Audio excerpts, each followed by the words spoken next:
Hey there guys, how's it going? It's Afraid Not, and today I've got a Call of Duty video for you. I'm going to be talking about this year's Call of Duty and what I want from this year's Call of Duty. So it's kind of like a wish list. I know that everyone's making them at the moment. It's probably not the most imaginative or original idea, but I did make one I think this time last year, just with the same subject. So I might as well make one, and yeah, so let's talk about some of the things that I do want in this year's COD.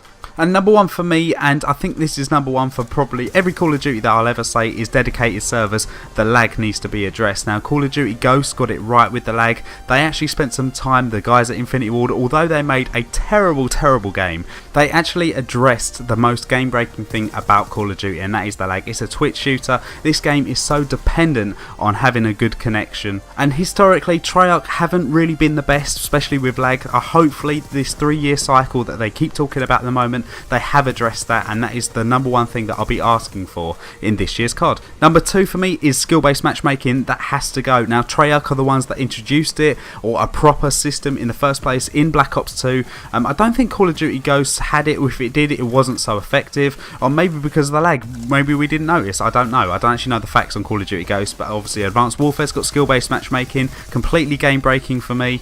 And that kind of goes hand in hand with number 3 on my list, and I think that we need less emphasis on competitive Call of Duty. Now, a lot of people are going to disagree with me with this, but it does affect the game for us casual players. Not directly, we haven't all got to play in actual esports, but the map design. I mean, Black Ops 2, it had head glitches on every corner. Obviously, skill-based matchmaking is, you know, a competitive side of it. We just need less emphasis. And I'm not saying do away with it completely. I'm not saying that at all. I think there is a place for it in COD. It just needs to be private matches, and league play, exactly like Black Ops 2. League play was great, it really was, and I had a little bit of fun with it. Whenever I was bored of, you know, playing pubs or whatever, I'll go into league play and, you know, put my wits against other players of my skill level. But I had that choice, you know, and I just don't want it forced upon me like Advanced Warfare and Black Ops 2 did at the start. The next thing I'm going to say is that I don't want to see the return of the exosuit. I had a lot of fun with it within the first week, but after that it isn't COD. It really isn't. If Advanced Warfare actually shipped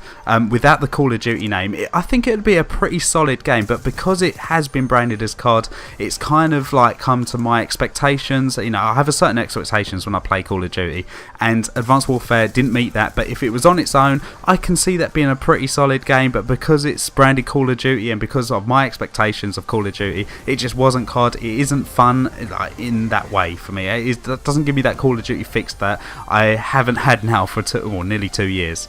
I think it's time that we now sort out these perks. These perks need to be fun and not just counters to everything. It just seems like, especially Advanced Warfare, it just seems like every single perk in that game is a counter to something. There's nothing there that kind of really changes your playstyle like a sleight of hand does. It does change your playstyle in a certain way. And Stalker, or, you know, whatever they call it, adjustable stock now, it's not a perk. I think it's much better as perks, and when you're using things like Blast Shield, Ghost, Cold Blooded, they're all counters to different things in the game. It's just not fun. I just want to see a lot of fun perks. I'd love to see Stopping Power come back, and I'd love to see Juggernaut come back. I know that it kind of defeats the point what I was just trying to say, but that really, I think that needs to be put in there purely because just to compete with Ghost, and Ghost has to be the Black Ops 2 version without a doubt. I mean, to be off the radar only when you're moving is definitely something that Treyarch did 100% right in Black Ops 2. I want all the maps to be small to medium. I don't want any large maps. Call of Duty Ghosts has now put me off large maps for life, I think. So I want them, all the maps, all the 16 or whatever it is going to be shipped with, I need them all to be small to medium size. I also want, in this year's COD, I want zombies to be shipped with the game. I don't want it to be a DLC. I don't want to have to pay extra to play zombies. I think that is a complete piss take what Advanced Warfare have done. I'm sure Treyarch will do it right and the proper way, but yeah, I want it to be shipped with the game this time. I do not want to pay DLC, and they really need to brush up on their DLC model. They really do. I don't want any pay to win, which is the kind of way that Advanced Warfare I think is taking the franchise. I'm not too sure if Treyarch or Activision want to carry that on, but I'm just hoping that they don't carry it on. The whole pay to win, pay to have guns or DLC guns and this, that and the other. I'm just sick of it all. So yeah, I hope you enjoyed the video. I've kind of just brushed off on the things that I don't want rather than I do want, I suppose. But yeah, this is my wish list for this year's Call of Duty. If you enjoyed, please leave a rating, and I'll see you guys on the next one. Take care.